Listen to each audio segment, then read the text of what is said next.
नमस्कार, प्रणाम, आदाब, वंदे मातरम, भारत माता की जय। प्यारे मित्रों, साथियों, मित्रों, सभी का स्वागत है आपके इस YouTube सेशन में। आप सारे बच्चे फटाफट टका जाइए, सेशन को ज्वाइन करें। क्वेश्चन नंबर 1 जिससे हमारी शुरुआत होगी। 1 मिनट रुक जाएंगे। Adam Bede was written by, Adam Bede पढ़ा जाता है इसको, एडम बेडे, इसको पढ़ता है वेडे। Adam Bede was written bye, इनके द्वारा लिखा गया। जेन ऑस्टेन, एंथोनी ट्रोलॉप, जॉर्ज एलियट। ये लिखा गया है आपको जॉर्ज एलियट साहब के द्वारा। क्लियर, राइट ऑप्शन आपका बी हो जाएगा। और एडम बेड, ये एडम बेडे, मैं बेड बोल रहा हूं, बेडे, ये पब्लिश कब हुआ? तो 1859 में ये पब्लिश हुआ। जॉर्ज एलियट साहब का ये फर्स्ट नॉवेल है, ये भी आपको ध्यान में रखना है। ये फर्स्ट नॉवेल है किनका?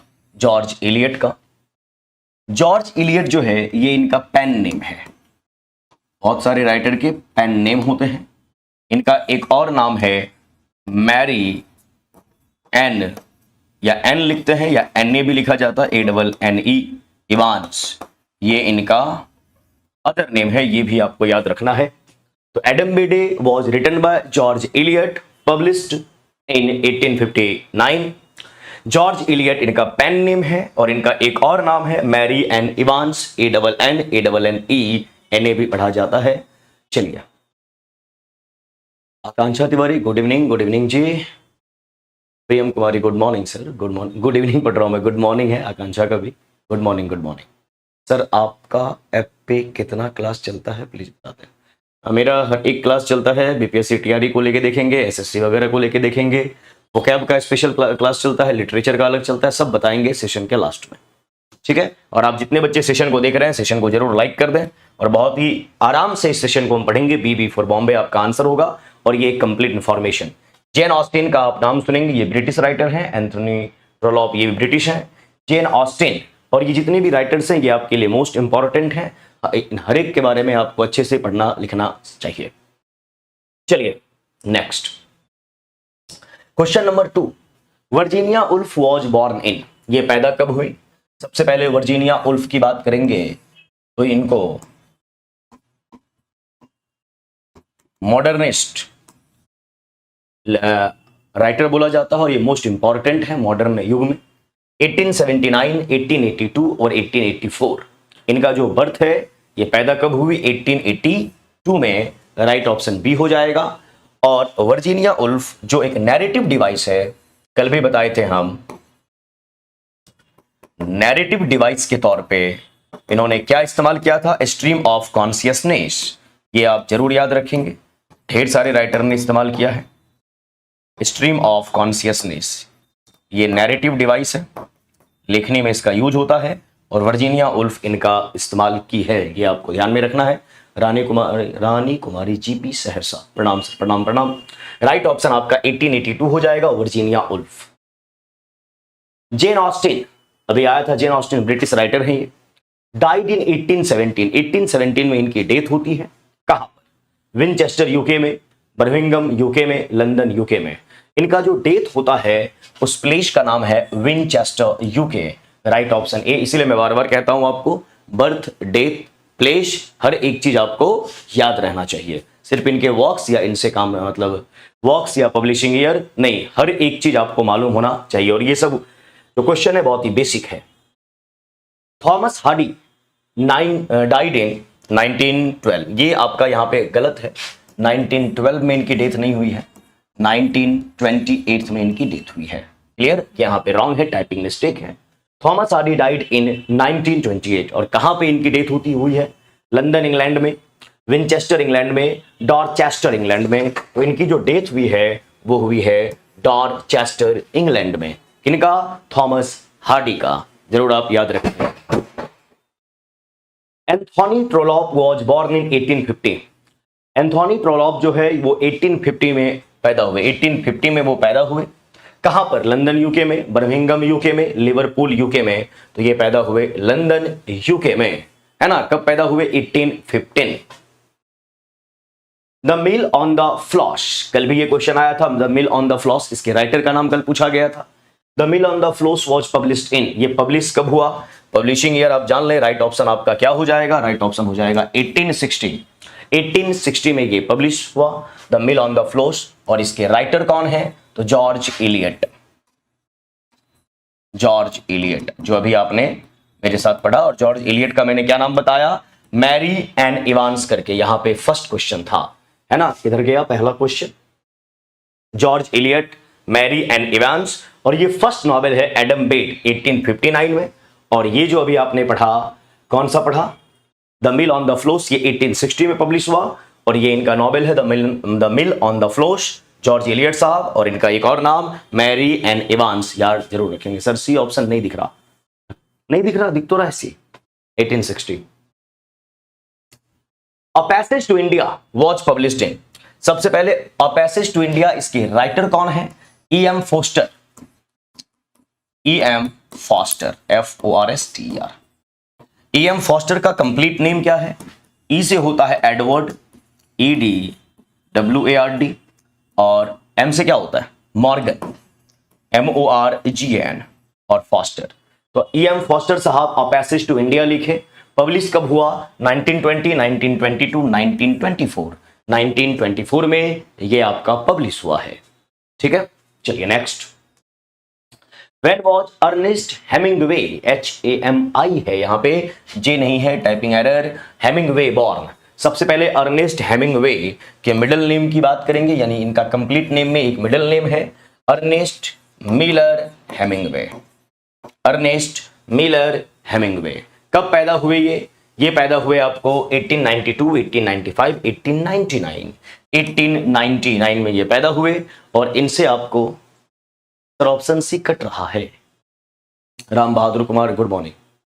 अच्छा थोड़ा सा उधर हो गया, कल से हो जाएगा, क्योंकि अब इस स्लाइड ये बना हुआ है, इसको जरा सा भी इधर उधर नहीं कर सकते, थोड़ा सा आप मैनेज करना पड़ेगा आपको। 1899 में, और अर्नेस्ट मिलर हेमिंगवे का नाम इसीलिए इंपॉर्टेंट है क्योंकि 1954 में इन्हें नोबेल प्राइज मिला। 1954 में इन्हें नोबेल प्राइज मिला, और 1953 में इन्हें एक और प्राइज मिला, पुलित्जर प्राइज। पुलित्जर पुरस्कार आप जानते होंगे, है ना, ये मिला 1953 में, और 1954 में इन्हें नोबेल प्राइज मिला। किनको, अर्नेस्ट मिलर हेमिंगवे को आपको याद जरूर रखना है। वेरी गुड, शुक्रिया, मिलर हेमिंगवे। चिनवा अचीबे पढ़ते हैं या एबे भी पढ़ते हैं, वॉज बॉर्न इन नाइजीरिया, ये नाइजीरिया में पैदा हुए, नाइजीरियन लिटरेचर से ये बिलोंग करते हैं। सर सी ऑप्शन आप स्लाइड में लिख दिया, ओके ठीक है, अभी दिख रहा होगा, इस क्वेश्चन में दिख रहा है आई थिंक, हाँ। Chinua Achebe was born in Nigeria, Nigeria में ये पैदा हुए कब, 1924, 1927, 1930, 1930 में ये पैदा हुए हैं, आपको ध्यान रखना है। Where was Eric Arthur Blair, Eric Arthur Blair जो है इनका एक और नाम है, कल भी बताया था मैंने, है ना, क्या नाम है इनका, George Orwell, George Orwell. Eric Arthur Blair का ये नेम है एक और ये भी एक नेम है, क्लियर। ये पैदा कब हुए, तो ये पैदा हुए आपको 1903 में, और ये पैदा हुए थे ब्रिटिश इंडिया में। ब्रिटिश इंडिया क्यों बोलते हैं, क्योंकि 1940 से पहले हम क्या थे, गुलाम थे, तो ब्रिटिश इंडिया लिखेंगे। और ब्रिटिश इंडिया में ये कहां पैदा लिए, तो आपके बिहार का एक डिस्ट्रिक्ट है जिसका नाम है मोतीहारी, चंपारण, यहां ये पैदा हुए, है ना। उसके बाद ये इंग्लैंड चले गए, वहीं पे इन्होंने पढ़ाई लिखाई वगैरह की, तो मोतीहारी इंडिया लिखा हुआ है, कलकत्ता इंडिया, वेस्ट बंगाल नहीं, मोतीहारी में ये पैदा हुए एरिक अर्थर ब्लेयर, और ये नाम जरूर याद रखिएगा, जॉर्ज ऑरवेल। क्लियर है मामला, चलिए। Joseph Conrad, Conrad was born in Ukraine and died in, Joseph Conrad साहब यूक्रेन में पैदा हुए, और मौत कहां होती है, यूके, आयरलैंड, जर्मनी। तो आपका यहां पर यूके में इनकी डेथ हुई, यूक्रेन में ये पैदा हुए, ध्यान आपको रखना है। Henry fielding was born in 1707, Henry fielding जो है ये 1707 में पैदा हुए, कहां पे, लंदन यूके में, डबलिन आयरलैंड में, या सार्पहैम आयरलैंड में। आपको मालूम होना चाहिए सार्पहैम ये पैदा हुए, जो कहां पे है, आयरलैंड में है ना, यूके का पार्ट है, यूके यूनाइटेड किंगडम। अब यूनाइटेड किंगडम में आपका लंदन भी आता, हर एक चीज आएगा, बट परफेक्ट लोकेशन की बात करेंगे तो सार्पहैम एक जगह है, वहां पे ये पैदा हुए थे। और ये देखिए, ये बीपीएससी का एक बैच, बीपीएससी शिक्षक भर्ती 4.0 इंग्लिश अंग्रेजी क्लास 6 to 8, 9, 10, 11, 12 सभी के लिए बैच है। अगर आप इंडिविजुअल क्लास लेना चाहेंगे, चाहे 6 to 8 के लिए, 9, 10 या 11, 12 के लिए 9,999 इसकी फी होगी। यहीं पे अगर आप कोई 2 क्लास का बैच लेना चाहते हैं, 6 to 8 या 9, 10 या फिर 6 to 8, 11, 12, तो 1499 लगेगा। कॉम्बो बैच लेना चाहोगे 6 to 8, 9, 10, 11, 12 तो 1999 1999 आपकी फी होगी। और उसके बाद इस बैच में ग्रामर, वोकैब, कॉम्प्रिहेंशन, लिटरेचर सब पढ़ाया जा रहा है। यह बैच ऑनलाइन ऑफलाइन दोनों मोड में आपको मिलेगा। 12:30 to 2:30 यानी 2 घंटे का बैच ये डेली चलता है, दोपहर के 12:30 से 2:30 में। चलिए आ जाइए यहां पे 13 में आइए। Far from the madding crowd is Thomas Hardy's novel. Far from ये एक नॉवेल का नाम है। Far from the madding crowd ये एक नॉवेल का नाम है, जिसको लिखने का काम किन्होंने किया? थॉमस हार्डी साहब ने किया, है ना। और ये इनकी कौन सी नॉवेल है? फर्स्ट, सेकंड, फोर्थ, ये इनका 4th नॉवेल है। इससे पहले ये 3 लिख चुके हैं। और इसका पब्लिशिंग ईयर क्या है? Far from the madding crowd publishing year की बात करेंगे 1874। जरूर आप याद रखें इन सभी चीजों को। 4th नॉवेल है थॉमस हार्डी साहब का और 1874 में इसे पब्लिश किया गया। ठीक, चलिए 40 D.H. Lawrence was born in. D.H. Lawrence कब पैदा हुए, है ना। सबसे पहले तो D.H. लॉरेंस साहब के कंप्लीट नेम की बात करेंगे। कई बार हम जिक्र कर चुके हैं, कल के क्वेश्चन में ये आया भी था, डेविड हार्वर्ड। वैसे एग्जाम में कंप्लीट नेम से बहुत कम क्वेश्चन आते हैं, बट क्या पता अगर आपसे पूछ ले तो आपको मालूम होना चाहिए। तो D.H. डेविड हार्वर्ड लॉरेंस पैदा कब हुए? 1891 में, 1890 में, 1885 में। ये पैदा हुए आपको 1885 में। Right option C for Canada. और 50 big brother is a character. आपको मालूम है जब भी कोई राइटर कुछ लिखते हैं तो उसमें एक फिक्शनल कैरेक्टर होता है। तो big brother is a character in the novel by George Orwell. अभी आपने जॉर्ज ऑरवेल साहब के बारे में पढ़ा, जिनका नाम है Eric Arthur Blair. Eric Arthur Blair, है ना। तो जो और पैदा कहां हुए? ये पैदा हुए आपको इंडिया में, मोतिहारी में, बिहार में। और कब पैदा हुए? 1903 में। हर एक चीज आपको याद रखना है। और इनका एक नॉवेल हुआ जिसमें एक कैरेक्टर का नाम दिया गया बिग ब्रदर। वो कौन सा नॉवेल है? 1984, out in Paris and London, Burmese days. कहां पे, किस नॉवेल में? तो 1984 ये एक नॉवेल का नाम है। कई बार एग्जाम में ऐसे नंबर दे के भी लिख दिया जाता है। 1984 was written by George Orwell. अब देखिए बहुत कमाल की बात यह है कि इस नॉवेल का नाम है 1984, बट इसका जो पब्लिशिंग ईयर है, अगर आप पब्लिशिंग ईयर की बात करेंगे तो 1984 जो नॉवेल है, जो जॉर्ज ऑरवेल साहब के द्वारा लिखा गया, इसको पब्लिश किया गया 1949 में, है ना। ये आपको जरूर ध्यान में रखना है कि 1984 को पब्लिश कब किया गया? तो 1949 में पब्लिश किया गया। मुझे नींद आ गई थी। चलिए, तो ये आपको जरूर ध्यान, 15 क्वेश्चंस आपके इंग्लिश लिटरेचर से। और ये अब देखिए बहुत ही आसान सा क्वेश्चन है, लेकिन इन क्वेश्चंस को आपको कैसे नोट करना है मैं बार बार आपको बता चुका हूं। जैसे लिखा हुआ है far from the madding crowd, जो मैंने आपको करने बोला है कि आप एक नोटबुक खरीदेंगे, उस पर लिखेंगे यूट्यूब, फिर लिखेंगे लिटरेचर, और आप ऐसे लिखोगे far from the madding crowd. और गूगल पे जाएंगे, विकिपीडिया पे जाएंगे, इसके बारे में पढ़ेंगे, है ना, इंग्लिश में भी, हिंदी में भी। और जो मोस्ट इंपॉर्टेंट पॉइंट्स है उसे अपने नोटबुक में आपको नोट डाउन करते हुए चले जाना है। तो बहुत सारा चीज आपको वहां पे मिलेगा देखने सुनने को। तो ये सब काम आपको करना है जो मैं आपको बोलता हूं करने के लिए। और आप बच्चे नहीं है कि आपका नोटबुक वगैरह चेक किया जाएगा, आपको खुद के लिए ईमानदारी से काम करना है। तो ये सब काम आप करते रहेंगे। तो 15 क्वेश्चंस इंग्लिश लिटरेचर से, बहुत ही आसान सा क्वेश्चन है। अब आइए पैसेज कॉम्प्रिहेंशन, जो आपके एग्जाम में पूछा जाता है। आइए पढ़ते हैं इसे क्या लिखा हुआ है। Many plays and films have डेपिक्टेड, यहां पर एक वर्ड आया है डेपिक्ट। डेपिक्ट वर्ड का मीनिंग क्या होता है? रिप्रेजेंट करना, किसी भी चीज को दर्शाना, बताना। तो many plays and films have डेपिक्टेड the life story of Gautam Buddha, but what made the musical play the way across unique was it's regional focus. बहुत सारे प्लेज हैं, बहुत सारे फिल्म्स हैं जो ये डेपिक्ट करते हैं। क्या डेपिक्ट करते हैं? तो लाइफ स्टोरी किनका? गौतम बुद्धा का। व्हाट मेड, लेकिन क्या बनाता है? What made the musical play the way across unique was it's regional focus. Regional का मतलब क्या होता है? रीजनल मतलब रीजन, कोई एरिया, किसी खास जगह की बात आप कर रहे हैं। पैसेज तो कट गया, 1 मिनट। कल हम टाइपिस्ट महोदय से बात करते हैं, ये थोड़ा ज्यादा कुछ हो रहा है, इधर से होना चाहिए थोड़ा सा, है ना। खैर कोई बात नहीं, मैं इसको पढ़ रहा हूं लाइन बाय लाइन, आप सुने, और आपने टेस्ट दिया होगा तो वहां आपको मिला होगा। Directed by G Kumar Swamy, directed by G Kumar Swamy, the play adapted. Adapt word का मीनिंग क्या होता है? एडेप्ट, किसी भी चीज के अनुकूल आप हो जाते हैं, किसी भी चीज के अकॉर्डिंग आप हो जाते हैं। The play adapted from the book Telangana Buddhism focused on the enlightenment. Enlightenment का मतलब क्या होता है? अंदर से प्रज्वलित होना, यानी अंदर से आप जगे हुए हैं, जागृत हैं, उस सेंस में बात करते हैं। Enlightenment of a cursed Brahmin Bewari and his 16 curious disciples. Disciples word का मतलब क्या होता है? शिष्य, है ना। Willing to understand the deeper truth of birth, यानी समझना जन्म आपका क्यों हुआ है, आप पैदा क्यों हुए हैं, उसका क्या सेंस है, उस चीज को समझना। डेथ, रीबर्थ, यानी बर्थ के बारे में, डेथ के बारे में, रीबर्थ फिर से जन्म होता है उसके बारे में। एंड ब्रदरहुड, भाईचारा, from the impressive use of projector visuals, दिखाया गया वहां पे। Music and shadow play, there was every effort to lend authenticity to them despite the play's focus on Telangana, जबकि वो फोकस कर रहा था तेलंगाना की एक स्टोरी पे। द नेटिव, नेटिव का मतलब होता है लोकल, अगर तेलंगाना की बात कर रहे हैं तो वहां के लोकल चीजों के बारे में बात करेंगे, वहां पे इस्तेमाल होता है native word.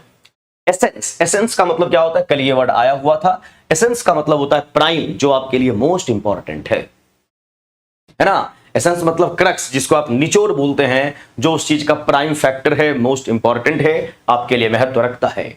Was compromised due to the English rendition done for a wider reach. Rendition का मतलब होता है किसी भी चीज का प्रस्तुतिकरण, जब उसको आप प्रस्तुत करते हैं। The lines appeared jaded with literal translations, वो उसका translation version, translated version sorry. The honest performances from the crew impacted only on a surface level. Kiran Kumar Bewari, ये नाम है act, and Krishna Chaitanya Joshi as पिन गया, ये एक नाम दिया गया है। Said to have propagated, propagate का मतलब क्या होता है? किसी भी बात को कहना। Buddhism from Telangana to several regions across South India, South India की बात कर रहे हैं, उसमें तेलंगाना का नाम लिया गया। ग्रैब योर अटेंशन, ग्रैब का मतलब क्या होता है? ग्रैब योर अटेंशन का मतलब आपका ध्यान खींचना, ड्रॉ योर अटेंशन, है ना, ध्यान खींचने के सेंस में। What was sacrificed to keep the play in England? What was sacrificed to keep the play in English? Authenticity, a bit of native essence, a wider audience.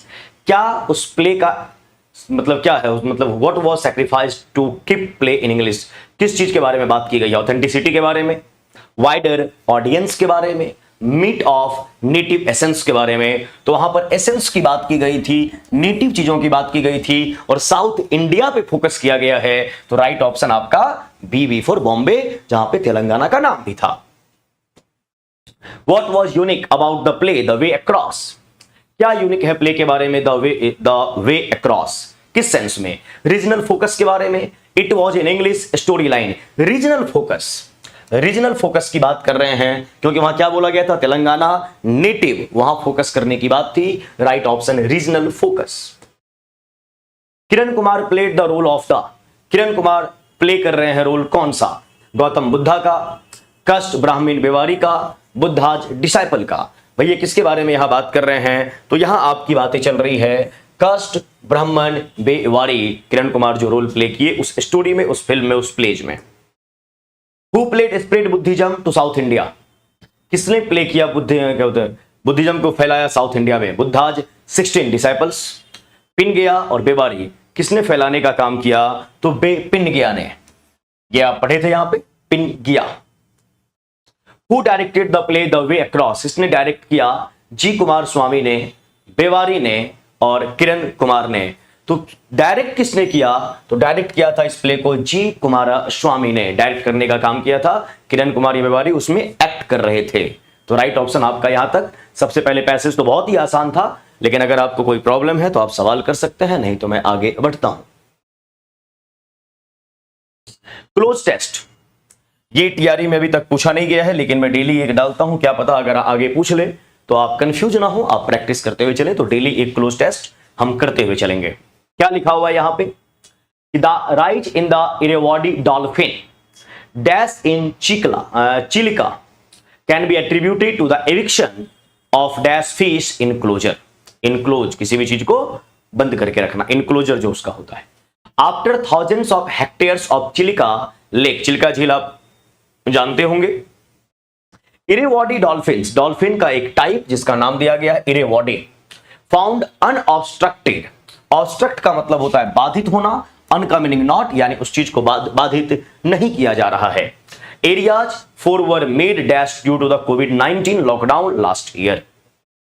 There was movement, comparatively fewer tourist boats on Chilka Lake, which made it dash for dolphins to move from one part of the lake to another part। तो यहां पर चिल्का झील के बारे में और उसके creature dolphin के बारे में बात की गई है, और थोड़ा सा कोविड के बारे में, कोविड वो टाइम जो था 2019, 2021, उस समय की बात यहां पे की गई है इस छोटे से पैसेज में, क्लोज टेस्ट में।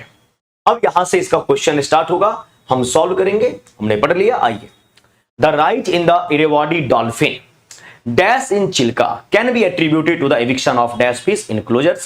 यहां तक एक सेंटेंस है, यहां तक हमने पढ़ लिया, यहां तक में 2 ब्लैंक स्पेस हमको देखने को मिले। The rise in the Irrawaddy dolphin dash nevertheless, whereas, moreover।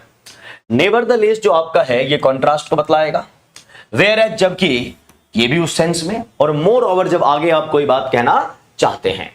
The rise in the Irrawaddy dolphin dash in Chilka can be attributed to the eviction of, तो यहां पे आप बात को चेंज नहीं कर रहे, उसी वे में आगे बढ़ते हुए जा रहे हैं, तो मोर ओवर के साथ आप जाएंगे। Vaibhav Tiwari, moreover, very good, बहुत बढ़िया जी। तो आपका आंसर यहां क्या होना चाहिए, moreover, very good.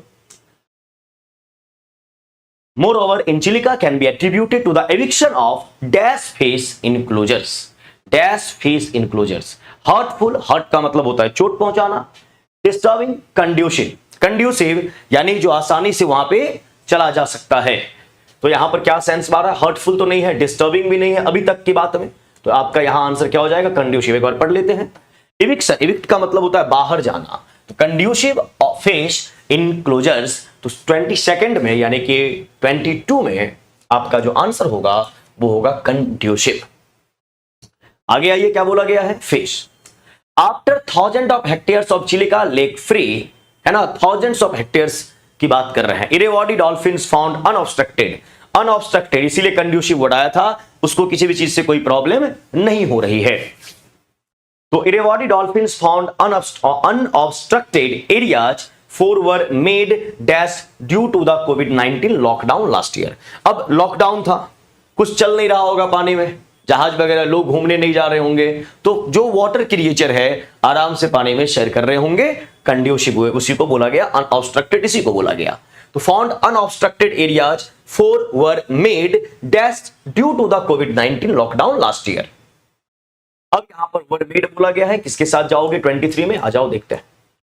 Intervention, भाई साहब इंटरवेंशन मतलब इंटरवीन करना, इंटरवीन का मतलब होता है हस्तक्षेप करना। जब हस्तक्षेप आप करेंगे तो ऑब्स्ट्रक्ट यानी बाधा आएंगी, वहां बोला गया अनऑब्स्ट्रक्टेड, तो इंटरवेंशन तो हो नहीं सकता।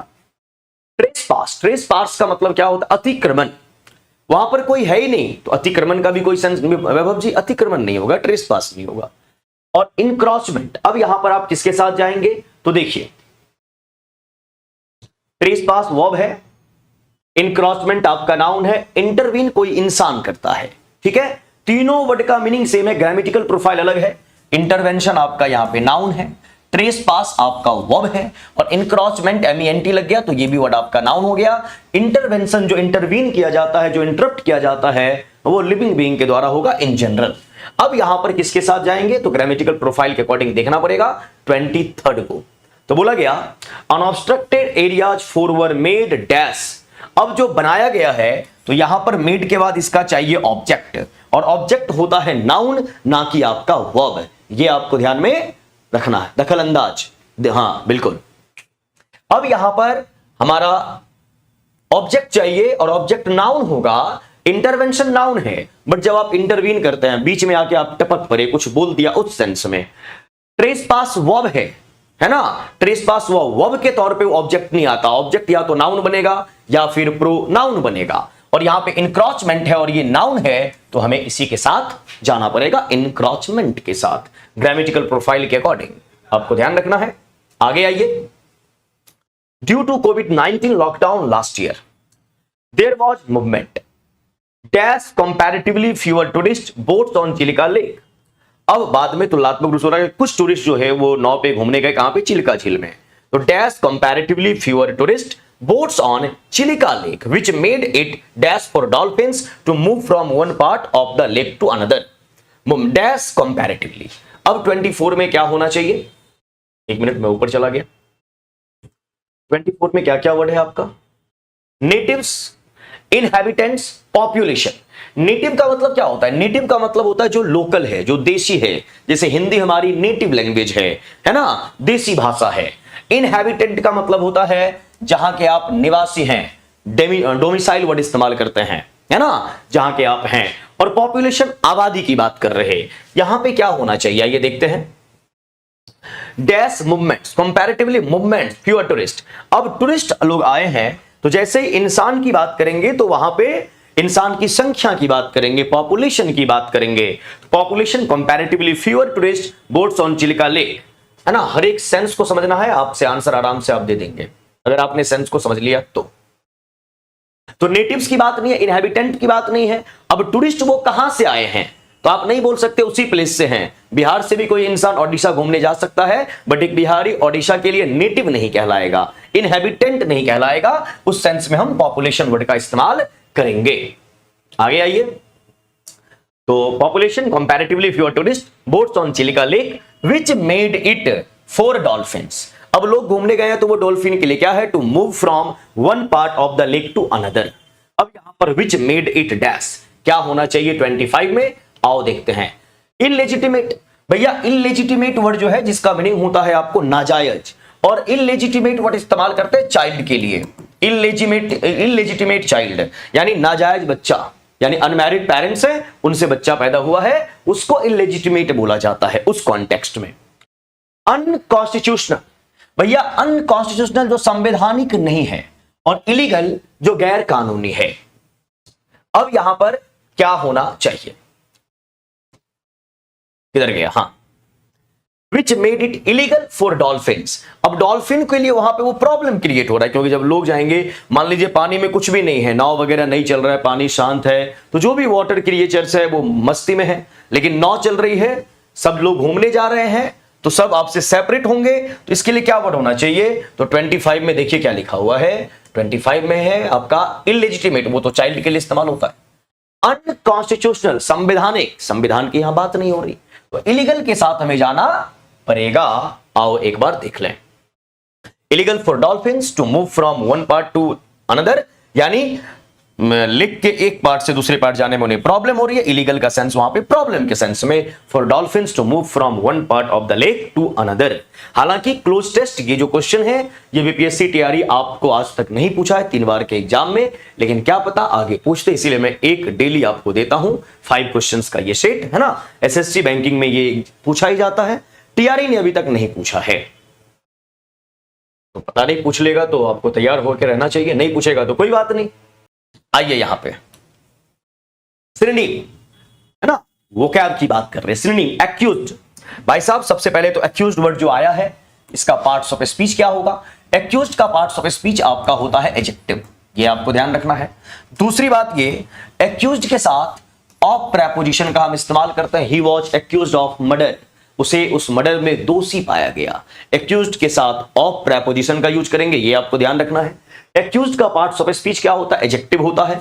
अब इसका मीनिंग क्या है, तो इसका मीनिंग है जब किसी पे कोई आरोप लगता है, ब्लेम, और इसके लिए एक वर्ड और है कन्विक्ट, दोषी ठहराना, और एक वर्ड और है इंडाइट, INDICT।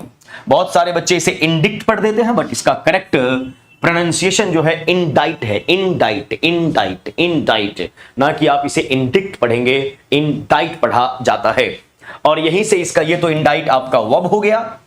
इससे नाउन बन जाता है INDICTMENT। इंडाइटमेंट, इंडाइटमेंट किसी भी वर्ड के लास्ट में MENT आएगा, वर्ड आपका ABN यानी कि एब्स्ट्रैक्ट नाउन हो जाता है, तो आप इसे इंडाइट पढ़ेंगे या इंडाइटमेंट पढ़ेंगे अगर नाउन हो गया तो। इंडिक्ट कभी भी नहीं पढ़ना है आपको। तो ब्लेम हो गया, कन्विक्ट हो गया, इंडाइट हो गया, आरोप लगाना होता है। अब यहां पर आपका वर्ड आया है इंडिकेट। भाई इंडिकेट करने का क्या मतलब, आप किसी भी चीज को डिनोट करते हैं। तो इंडिकेट का अगर आप मीनिंग ढूंढेंगे तो डिनोट होगा, सिग्निफाई होगा, आपने किसी भी चीज को सिग्निफाई किया है।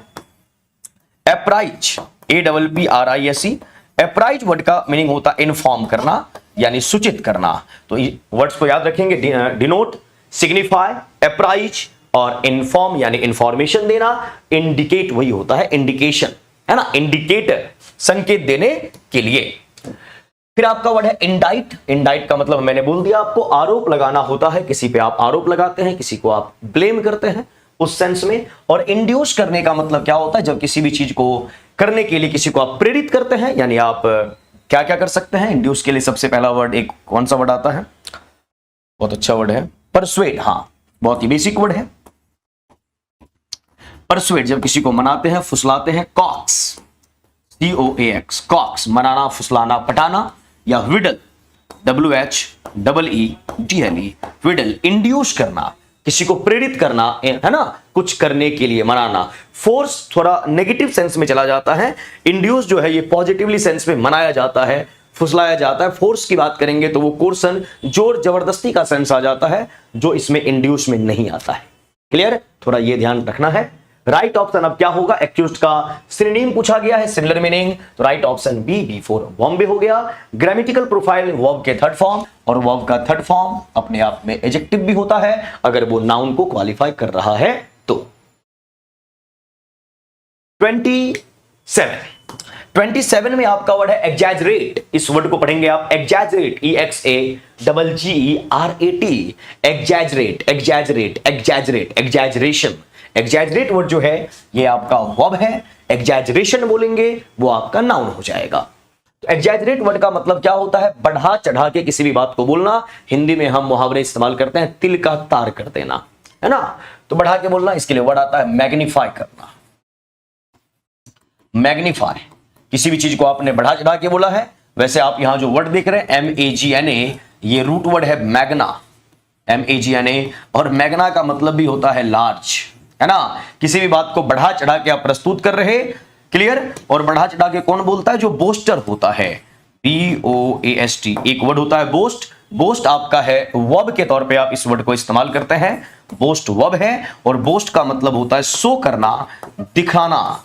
कुछ लोगों की आदत होती है ना, वो दिखाते हैं, शो ऑफ करते हैं, और बोस्ट के साथ प्रेपोजिशन ऑफ का इस्तेमाल होता है, ये भी आपको ध्यान में रखना है। बोस्ट, बोस्ट के लिए एक वर्ड और इस्तेमाल कर लीजिए, BRAGGART, ब्रेगाट यानी दिखावा करना। और बोस्ट से आपका एक कॉमन नाउन हो जाता है बोस्टर, दिखावा करने वाला इंसान, है ना। बोस्टर हो जाएगा कॉमन नाउन, बोस्ट और ब्रेगाट ये वर्ब है आपके, बोस्टर कॉमन नाउन हो जाएगा। और बोस्ट के साथ प्रेपोजिशन ऑफ लगता है, ये जरूर आपको ध्यान में रखना है। किसी भी बात को बढ़ा चढ़ा के प्रस्तुत करना या शो ऑफ करना, उस सेंस में होता है एग्जैजरेट। क्लियर। नेक्स्ट वर्ड है आपका एक्स्ट्रावेगेंट। अब एक्स्ट्रावेगेंट के लिए अगर आप कल रात में आए होंगे YouTube पे 10 से 11 जो आपका YouTube सेशन होता है नाइट में, वहां पे ढेर सारा वर्ड एक्स्ट्रावेगेंट के लिए पढ़ाए थे। वर्ड आया था आपका सबसे पहला वर्ड, एक वर्ड था plus, PLUSH, plus life style, यानी ऐसी जिंदगी जिसमें काफी ऐशो आराम हो, कंफर्ट हो, लग्जूरियस लाइफ आप जीते हैं, काफी खर्चीला जिंदगी जीते हैं, जैसे विजय माल्या की लाइफ है। प्लस इसी को बोला जाता है लैविश, काफी खर्चीला जिंदगी है। एक्सपेंसिव, इसी के लिए वर्ड इस्तेमाल करते हैं एक्सपेंसिव, यानी जिंदगी पे आप बहुत खर्च करते हैं। जैसे शाहरुख खान बहुत पैसा खर्च करते हैं अपनी जिंदगी पे, वो है ना, खर्चीले इंसान हैं। तो एक्स्ट्रावेगेंट उसी को बोला जाएगा, चाहे प्लस बोलिए, लैविश बोलिए, एक्सपेंसिव बोलिए, वो एक्स्ट्रावेगेंट के सेंस में आता है। फिर आप यहां पे बात कर रहे हैं एबंडेंस। एबंडेंस वर्ड जो है इसका मतलब होता है कोई भी चीज प्रचुर मात्रा में है, और एबंडेंस के लास्ट में ANCE लगा हुआ है। और दुनिया का कोई भी वर्ड अगर उसका सफिक्स ANC होगा, वर्ड आपका ABN यानी कि एब्स्ट्रैक्ट नाउन होगा। और इसी का एडजेक्टिव फॉर्म क्या हो जाता है, एबंडेंट, ABUNGANT। और मैं कई दफा आपको बता चुका हूं, अगर ANT है तो उस वर्ड का पार्ट्स ऑफ स्पीच आपका बंधु क्या होगा, एडजेक्टिव होगा, और ANC है तो वो नाउन होगा, एबंडेंट आपका एडजेक्टिव, एबंडेंस आपका नाउन। और एबंडेंट वर्ड का मीनिंग क्या होता है, तो इस वर्ड का मतलब होता है जो कोई भी चीज आपके पास पर्याप्त मात्रा में है। आपने एक वर्ड जरूर सुना होगा, ऑप्युलेंट। ऑप्युलेंट, OPULENT, ऑप्युलेंट। एक वर्ड आपने सुना होगा प्लेंटीफुल, प्लेंटीफुल। और एक वर्ड आपने सुना होगा बाउंटीफुल। इन सारे वर्ड्स को जरूर आप याद रखेंगे। सभी का मीनिंग होता है प्रचुर मात्रा में कोई भी चीज आपके पास होना, वो एबंडेंस है।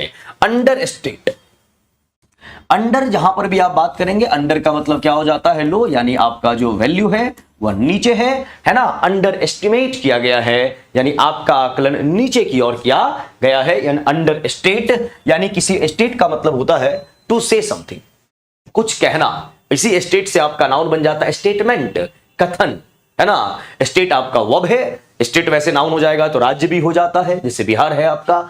और स्टेट अगर वर्ब है तो उसका मतलब होता है टू से समथिंग, कुछ कहना। और उसी स्टेट से आपका नाउन बन जाता है स्टेटमेंट, कथन, नाउन के तौर पे। तो अंडर स्टेट यानी किसी भी बात को नीचे करके बोल रहे हैं, किसी भी बात का वैल्यू उतना आप नहीं कर रहे। इसके लिए एक फ्रेजल वर्ब इस्तेमाल कर लीजिए, ब्रिंग डाउन। ब्रिंग डाउन, और ब्रिंग डाउन वर्ड का मीनिंग होता है जब किसी भी चीज को नीचा आप दिखलाते हैं। और यहां पे एग्जैजरेट यानी बढ़ा चढ़ा के कहना, अंडर स्टेट किसी भी चीज को कमतर आंकना। Right option B for Bombay हो जाएगा। जितने भी वर्ड्स आपको यहां देख रहे हैं, हर एक का ग्रामेटिकल प्रोफाइल आपने देख लिया। 28 की बात करें, 28 में आपका वर्ड है find the incorrectly spelled word. इसका आंसर आपका रॉन्ग दिया हुआ है आपके आंसर की में, जो आपने टेस्ट आज दिया होगा ऑनलाइन या ऑफलाइन मोड में। सीज, SEIZD, सीज का मतलब क्या होता है, किसी भी चीज को जब्त कर लेना। और सीज के लिए एक बहुत ही अच्छा वर्ड आप पढ़ते होंगे, पढ़े होंगे, जानते होंगे, नहीं जानते तो सीख लीजिए, कॉन्फिस्केट। कॉन्फिस्केट जब्त कर लेना होता है। एप्रीहेंड, APPREHEND, एप्रीहेंड, या इसी के लिए एक वर्ड और इस्तेमाल कर लीजिए, अरेस्ट, है ना। इंसान को जब्त कर लिया जाता है, अरेस्ट कर लिया जाएगा, एप्रीहेंड कर लिया जाएगा। या कॉन्फिस्केट या सीज जब्त कर लेना होता है, SEIZD। सीज के स्पेलिंग तो सही है, एक ऐसे बोल रहे हो। डिसीव, DECEIV, बिल्कुल ये भी स्पेलिंग सही है। और डिसीव वर्ड का मीनिंग क्या होता है भैया, इस वर्ड का मीनिंग होता है चीट, यानी धोखा। बीट्रे, BETRAY, बीट्रे, धोखा देना। और डिसीव आपका वर्ब है, इसका नाउन फॉर्म बन जाता है DECEIT। डिसीव और डिसीट में क्या फर्क है, डिसीव वर्ब है और डिसीट आपका नाउन है ना, धोखा के सेंस में। और बीट्रे भी आपका होता है धोखा के सेंस में। अब आइए, बिलीव, BELIEV, बिलीव, ये भी आपका सही है। और बिलीव आपका वर्ब है और इसका नाउन फॉर्म क्या हो जाता है, बिलीफ। बिलीफ आपका नाउन है, बिलीव आपका वर्ब है। मीनिंग क्या होता है, ट्रस्ट, फेथ, है ना। क्रेड, CRED, क्रेड वर्ड है। क्रेड अपने आप में रूट वर्ड है, CRED। क्रेड का मतलब होता है ट्रस्ट। इसी क्रेड वर्ड से आपका वर्ड बनता है क्रेडिट। क्रेडिट यानी आपका क्या, क्रेडिट है। तो आंसर जो हो जाएगा वो आपका ई होना चाहिए। बट आपके आंसर की में आंसर इसका बी दिया हुआ है, ऐसा नहीं है, ये बिल्कुल सही है, आपका ई आंसर माना जाएगा। वन वर्ड सब्स्टिट्यूशन, अनेक शब्द का एक शब्द हिंदी में आप बोलते हैं। People who belong to the same country, जब दो लोग एक ही राष्ट्र से, एक ही नेशन से, एक ही कंट्री से बिलोंग करेंगे, उसे आप क्या बोलोगे, पैट्रियट। पैट्रियट तो होता है देशभक्त, जो अपने देश से बहुत प्यार करे। पैट्रियट का मतलब हो जाएगा one who loves one's country, या हिज या वंस जो बोलिए, वंस कंट्री। यानी जब आप अपने मदरलैंड से बहुत प्यार करते हैं, अपनी मातृभूमि से बहुत प्यार करते हैं, उसको आप पैट्रियट कहते हैं, देशभक्त कहते हैं। कॉमन नाउन है ये। कॉमरेड, कॉमरेड का मतलब होता है क्या, met, MET, met, MET, met.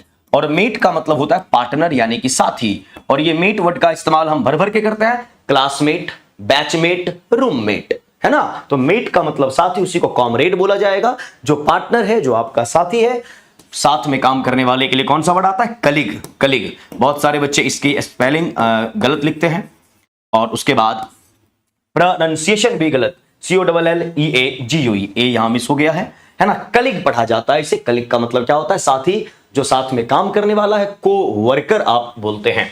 और कम पैट्रियट इसको बोलते हैं हम वतन, यानी जहां से तुम हो वहीं से हम हैं, है ना, यानी हम सब इंडियन हैं, तो we all are compatriot, यानी एक ही देश से बिलोंग करने वाले। तो राइट ऑप्शन आपका हो जाएगा compatriot. Clear.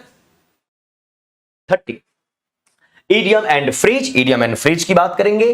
Take up the hatchet. Hatchet word का वैसे मीनिंग देखोगे तो इस वर्ड का मतलब होता है कुल्हाड़ी, XAXE, है ना। कुल्हाड़ी एक विपन है, एक हथियार है, लकड़ी को काटा जाता है, फाड़ा जाता है। तो टेक अप द हैचेट, है ना, यानी आपने अपने हाथ में हैचेट ले लिया, एक्स ले लिया है। और कुल्हाड़ी लेने का क्या मतलब है, अब जो होगा कर डालेंगे, यानी वॉर के सेंस में, युद्ध के सेंस में, बैटल के सेंस में, फाइट के सेंस में। टेक अप, और टेक अप का मतलब क्या होता है, स्टार्ट होना। Take up the hatchet. Behave formally आपका बिहेव है बिल्कुल नहीं।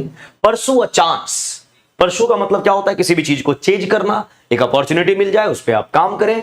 प्रिपेयर फॉर और गो टू वॉर, यानी युद्ध के लिए तैयार रहना, कमर कस लेना। Right option C for Canada आपका आंसर है, मतलब सी आंसर है, कनाडा सी फॉर ऐसे बोल देता हूं। आइए ग्रामेटिकल एरर क्वेश्चन, यहां पे आपको ग्रामेटिकल एरर फाइंड करना है, क्या होना चाहिए। He said that it was the first time that such a trick is discovered. सबसे पहले तो आपने ही सेड बोला है, सेड बोले तो V2, और V2 जैसे ही आपने बोला तो वर्ब का सेकेंड फॉर्म पास्ट इंडेफिनिट, यानी पास्ट के एक्शन को इंडिकेट करेगा। He said that, reporting verb में आप दैट का इस्तेमाल कर रहे हैं। इट वाज पास्ट के एक्शन को बता रहा। फॉर द फर्स्ट टाइम, फिर यहां पर दैट आपने एक कंजंक्शन लगाया, उसके बाद other clause, such a trick is आपका प्रेजेंट का मामला है। जबकि कॉम्बिनेशन ऑफ टेंस के अकॉर्डिंग अगर आप देखेंगे भैया प्रेजेंट का कॉम्बिनेशन या तो प्रेजेंट से होगा या फिर फ्यूचर से होता है, और पास्ट का सिर्फ पास्ट से होता है। भैया अगर आप इसको आप पास्ट में ले जा रहे तो ये एक्शन भी इस एक्शन को फॉलो करते हुए प्रेजेंट में नहीं पास्ट में होना चाहिए। इज नहीं वॉज होगा, तो यहां पे इज डिस्कवर्ड आप नहीं करेंगे, आपका आंसर वॉज डिस्कवर्ड होना चाहिए। क्लियर। राइट ऑप्शन सी हो गया। Fill in the blank. People have become dash under the burden of heavy taxes. अब देखिए यहां पर एक वर्ड इस्तेमाल हुआ है बर्डन। बर्डन आपका नेगेटिव है, बोझा के तौर पे, आप उस चीज के तहत नीचे दबे हुए हैं। तो people have become dash under the burden of heavy taxes, यानी टैक्स रेट इतना है कि लोग उसमें अपने लोग बर्डन फील करते हैं। रैकलेस, रैकलेस वर्ड का जो मीनिंग है वो होता है केयरलेस। केयरलेस यहां पर आउट ऑफ कॉन्टेक्स्ट के सेंस में है, क्योंकि रैकलेस का यहां कोई सेंस बनेगा नहीं। अगर टैक्स गवर्नमेंट ने बना दिया है रूल रेगुलेशन तो आपको टैक्स पे करना ही पड़ेगा, तो वहां पे रैकलेस या केयरलेस जैसा कोई भी सेंस निकल के नहीं आएगा। उसके बाद आइसोलेटेड, भैया आपने कोविड के टाइम पे आइसोलेटेड वर्ड और क्वारंटाइन वर्ड आपने भर भर के सुना होगा। तो आइसोलेटेड वर्ड का मतलब होता है अलग थलग कर देना, सेपरेट कर देना। तो आइसोलेटेड, क्वारंटाइन, QUARANTI, यानी क्वारंटाइन वर्ड जरूर आपने सुना होगा कोविड के टाइम पे, जहां पे 14 डेज के लिए आइसोलेट कर दिया जाता था, क्वारंटाइन कर दिया जाता था। अगर लगता था कि किसी को कोविड है या उसके लक्षण है, उसके ट्रेट है, तो याद होगा आपको कोविड के टाइम पे। तो ये क्वारंटाइन है, यानी सेपरेट कर देना। और इम्पेशेंट, किसी भी वर्ड के पहले आए, इम का मीनिंग होता है नॉट, और पेशेंट का मतलब यहां आपका धैर्य है ना, बिलीफ है। तो इम्पेशेंट यानी लोग के पास धैर्य नहीं है, लोग डरे सहमे हैं, है ना, मतलब कहने का मतलब थोड़े से नर्वस हैं, परेशान हैं। तो बर्डन के सेंस में ना रैकलेस होगा ना आइसोलेटेड होगा, इम्पेशेंट होना चाहिए। People have become impatient under the burden of heavy taxes. Right option C. इसलिए बार बार कहता हूं, वर्ड को अगर आप रटेंगे सिर्फ उसके मीनिंग को, तो कॉन्टेक्स्ट को समझ के आप आंसर तक नहीं पहुंच पाओगे, लेकिन जब वर्ड की समझ रखेंगे तो किसी भी टाइप का क्वेश्चन हो आराम से आप सॉल्व कर लेंगे। इसीलिए वोकैब की समझ होनी चाहिए रेदर देन कि आप वोकैब को रटे। Sentence improvement. The sun set, अब ये सेट वर्ड जो है इसका V1 V2 V3 सेम होता है। अब सन सेट आया हुआ है, यानी सन के अकॉर्डिंग अगर आप ऐसे करेंगे तो V5 लगना चाहिए, क्योंकि सूरज डूबता है उस सेंस में। लेकिन आगे क्या बोला गया है, बिफोर वी रीच्ड। अब बिफोर यहां पर कंजंक्शन के तौर पे है। बिफोर क्या है, कंजंक्शन के तौर पे। और बिफोर के बाद जो स्टेटमेंट आपने यूज किया है रीच्ड, ये है आपका V2, यानी वर्ब का सेकंड फॉर्म। और वर्ब का सेकंड फॉर्म हो गया तो ये पास्ट के एक्शन को बताएगा। और बोला गया कि जब हम गांव पहुंचे उससे पहले ही सूरज डूब चुका था। तो अब यहां पर ये यूनिवर्सल ट्रूथ नहीं है, ये पास्ट में जा रहा है, तो आप इसे V1 ना मान के V2 मानेंगे, V2 लिखा हुआ है। लेकिन अब आप यहां पे देखिए, ये एक्शन है पास्ट में। सूरज डूबा कब है? मेरे गांव जाने से पहले, यानी मैं गांव पहुंचा, वो भी पास्ट में। सूरज डूबा उससे पहले, यानी पास्ट ऑफ पास्ट का मामला है, पास्ट ऑफ पास्ट। और जहां पास्ट के भी पास्ट की बात की जाए, जहां पास्ट के भी पास्ट की बात की जाए, वहां हमारे पास जो टेंस होता है वो होता है पास्ट का परफेक्ट। और पास्ट परफेक्ट की बात करते हैं तो हमारे पास होता है हैड प्लस भी थर्ड, हैड प्लस भी थर्ड। तो आपका आंसर हैड सेट, और सेट के बारे में मैंने क्या बोला, ये V1 भी है, V2 भी है, भी थर्ड भी है, राइट ऑप्शन ए। आपके आंसर की में आंसर दिया हुआ है सी, जो कि नहीं होगा, एक बार देख लेंगे आप। राइट ऑप्शन ए हो गया, वुड हैव सेट का कोई भी सेंस यहां पे नहीं बनेगा। 34 में एक्टिव से पैसिव यानी वॉइस का मामला, the old lady touched and patted the cow. Touch करती है यानी V2 का मामला है। पेटेड, पेटेड का मतलब होता है पीठ को थपथपाना, इस टाइप से। पेटेड ये भी V2 का मामला है। और एक्टिव आपका पास्ट के इंडेफिनिट में है, बिकॉज V2 यानी पास्ट इंडेफिनिट, तो एक्टिव पास्ट के इंडेफिनिट में है। पैसिव में जाएंगे तो हेल्पिंग वर्ब वॉज एंड वर चाहिए, और एक्शन वर्ब का थर्ड फॉर्म आपको मिलना चाहिए। द कॉ पैटेड, भाई साहब पैटेड नहीं, पैसिव में जाओगे तो हेल्पिंग वर्ब आपको चाहिए, और हेल्पिंग वर्ब टेंस के अकॉर्डिंग वॉज या were, option A eliminate B. The cow was touched, TOUCHED होना चाहिए था, TOU यहां पर C होगा। By the old lady petting her, बिल्कुल नहीं। The cow was touched and patted by the old lady. अब वॉज के बाद ये टच्ड आया है तो ये भी थर्ड है, पैटेड ये भी थर्ड है, bye the old lady, right option C for Canada. Narration हुआ, नरेशन में आ जाइए, क्या बोला गया, he told Pawan that they should have tried harder, यानी ये इनडायरेक्ट में चला गया है, आपको डायरेक्ट में लाना है। डायरेक्ट में लाओगे, आप देखो यहां पे टोल्ड का इस्तेमाल कर रखा है, यानी ये V2 का मामला है, यानी रिपोर्टिंग वर्ब मेरा पास्ट में ही गया होगा। और आगे कंजंक्शन दैट लगा हुआ है, यानी आपका जो रिपोर्टेड स्पीच है वह सिंपल सेंटेंस में होगा, यानी सब्जेक्ट होगा, वर्ब होगा, ऑब्जेक्ट होगा। तो ही सेड, ठीक है, कामा का इस्तेमाल, फिर आपका inverted commas, quotation, Pawan. He said, सबसे पहले ऑब्जेक्ट लिखा हुआ है तो ऑब्जेक्ट रिपोर्टिंग वर्ब के साथ ही लिखा जाता है। ही सेड से काम नहीं चलेगा, ऐसे नहीं। ही सेड टू पवन, ऐसे होगा, ही सेड टू पवन। और वी है तो वी फर्स्ट पर्सन का मेंबर है, और फर्स्ट पर्सन का मेंबर जो है रिपोर्टिंग वर्ब के सब्जेक्ट ही के अकॉर्डिंग चेंज हुआ, और ही का प्लुरल दे हो जाता है, बिकॉज वी हमारा फर्स्ट पर्सन प्लुरल नंबर है, तो ही का प्लुरल दे होता है, इसीलिए आपने दे का इस्तेमाल किया। शुड हैव ट्राइड हार्डर, बिल्कुल correct, right option C for Canada. 36 subject verb agreement, ये भी क्वेश्चन आपसे एग्जाम में पूछ लिए जाते हैं। इधर द एग्जीक्यूटिव, इसको एग्जीक्यूटिव नहीं पढ़ते, एग्जीक्यूटिव हिंदी में आप बोलते हैं कार्यपालिका। द एग्जीक्यूटिव और द असिस्टेंट डैशबिन, इधर और नीदर नॉर, इनसे सब्जेक्ट जब कनेक्ट होगा और वर्ब आप डिसाइड करेंगे तो वर्ब अपने से नियरेस्ट सब्जेक्ट के अकॉर्डिंग होता है। चाहे इधर और की बात करें, नीदर नॉर की बात करें, इनसे जो सब्जेक्ट कनेक्ट होगा, दो सब्जेक्ट, तो भैया नियरेस्ट सब्जेक्ट जो होगा उसके अकॉर्डिंग वर्ब आप डिसाइड करोगे। तो नियरेस्ट सब्जेक्ट है द असिस्टेंट, जो कि अपने आप में सिंगुलर फॉर्म में है, तो वर्ब होना चाहिए सिंगुलर। हैव की बात करेंगे, हैव नंबर के अकॉर्डिंग होता है प्लुरल, ये आपका होना नहीं है। वॉच, भैया वॉच के साथ बिन नहीं आता, सिंगुलर तो है बट वॉच के साथ बिन का इस्तेमाल नहीं करेंगे, और हैज अपने आप में सिंगुलर है और बिन आएगा, बिल्कुल करेक्ट है। 37 punctuations, which of these is used to indicate the end of a question tag। जैसे ही आप क्वेश्चन टैग लिखते हैं तो क्वेश्चन टैग के लास्ट में किस टाइप के पंक्चुएशन मार्क्स का आप इस्तेमाल करते हैं? फुल स्टॉप बिल्कुल नहीं, question mark, exclamatory mark. Question mark का जब भी क्वेश्चन टैग आप लिखते हैं, फॉर एग्जांपल जैसे मैंने लिखा आई टीच यू, इसका टैग क्या हो जाएगा? Don't I. और जैसे ही आपने क्वेश्चन टैग लिखा तो लास्ट में क्वेश्चन मार्क का इस्तेमाल किया जाता है, तो राइट ऑप्शन आपका B फॉर बॉम्बे हो जाना है। रशिका B। रसिका आप लेट आए हैं क्या? 11 बजे सेशन स्टार्ट होता है, लेट नहीं करना। वैसे आपके कमेंट्स ऊपर भी दिख रहे हैं, बट आई थिंक आप लेट ज्वाइन किए हो, टाइम पे ज्वाइन करना है सेशन को, है ना, 11 बजे, लेट बिल्कुल नहीं करना।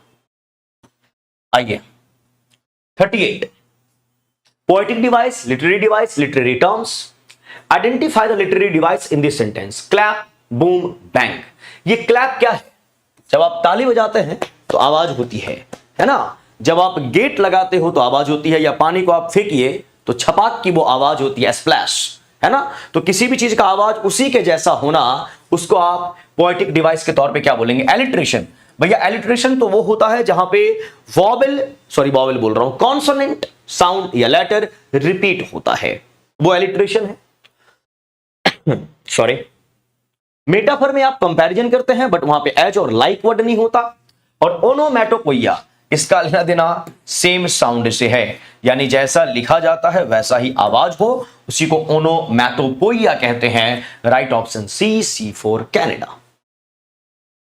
39, प्रेपोजिशन के questions. I am worried dash the exam. Exam को लेके वरीड हूं, वरीड के साथ इन नहीं आता, वरीड के साथ ऑन नहीं आता है, वरीड के साथ अबाउट आता है, और इसी वरीड के जगह पे अगर कंसर्न्ड होता, CONCERNED, कंसर्न्ड, तो कंसर्न्ड के साथ विद आता है। ये होते हैं फिक्स्ड प्रेपोजिशन। तो आपका यहां पे वरीड अबाउट होगा, कंसर्न्ड विद होगा, ध्यान आपको रखना है। And the last question of the day, how have you come such a precious diamond. How have you come, है ना। अब आपने इतना महंगा डायमंड कहां से लिया है, परचेज किया है। कम अक्रॉस, फ्रेजल वर्ब होता है कम अक्रॉस। कम अक्रॉस का मतलब क्या होता है? Run into. अब रन इनटू का मतलब क्या होता है? Accidental meeting. अब एक्सीडेंटल को आप एक्सीडेंट मत समझ लेना, एक्सीडेंटल मीटिंग। और एक्सीडेंटल मीटिंग का मतलब होता है अनप्लान्ड मीटिंग, यानी आप किसी से मिलने का कोई प्लान नहीं किए थे, अचानक किसी से मुलाकात आपकी हो गई, उसको हम कम अक्रॉस या रन इनटू बोलते हैं। जैसे मैं बोलूं, I came across my old friend in the market yesterday. कल मैं मार्केट में अपने पुराने दोस्त से अचानक मिल गया, तो वो कम अक्रॉस है, रन इनटू है। और एक्सीडेंटल का मतलब एक्सीडेंट नहीं है, एक्सीडेंटल का मतलब होता है, खाकर बैच में आ रही हूं, बिल्कुल आइए टाइम पे, और यहां पर भी टाइम पे। तो एक्सीडेंटल का मतलब होता है संयोग से, यानी प्लानिंग नहीं थी, सडनली मुलाकात हो गई, उसको कम अक्रॉस बोलते हैं। कम अपॉन, कहीं पे जाना, कम ऑन, कम अपॉन। और कम बाय का मतलब होता है कोई भी चीज परचेज करना। तो यहां पे how have you come by such a precious diamond, ये आपके फ्रेजल वर्ब के क्वेश्चंस। तो सी फॉर कनाडा आपका आंसर होगा। चलिए बताइए आज का सेशन आप सभी को कैसा लगा? हमने तो पढ़ा दिया, आपको कैसा लगा आप बताएंगे।